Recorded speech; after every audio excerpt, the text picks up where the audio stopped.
Hello, maayong adlaw. Karon ako ipakita nga akong daily routine. 1:45 a.m. mata na gyud ko. So ain 3 a.m. human na gyud ko og luto and padulong na dayon ko mag-display. So sayo kaayo ko magbaklay padulong didto sa akong displayhanan.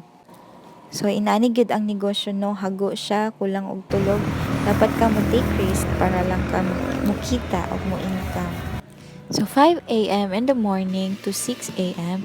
man ako og display, hurot na ako maligya didto na pud ko sa tindahan. So padulong ako sa tindahan.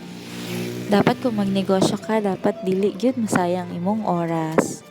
Grabe gyud ka importante ang oras. Kung mawala ng oras, wala na pud kay income. Ug magluto na pud ko diri sa tindahan. Ang pagpamaligya ug panegosyo dili gyud ang ikaw law no, basta tarong nga panginabuhi. Bisag nagnegosyo ko, atimanon gyapon ako ang pamilya, labi na akong mga anak. Karon nag-prepare na ako sa ilaha sa para mag summer class. Pag human ako hatod, nag-open ako sa tindahan.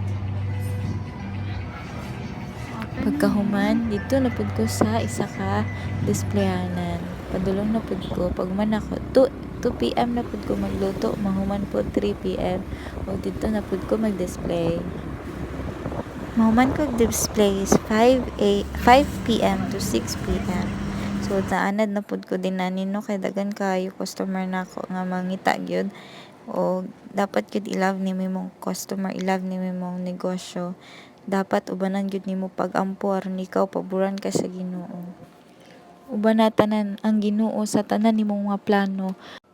Gaan kaayo imong adlaw-adlaw no, ug ubanan lang gyud nimo og mga pag-ampo ug ubanon nimo ang Ginoo sa tanan.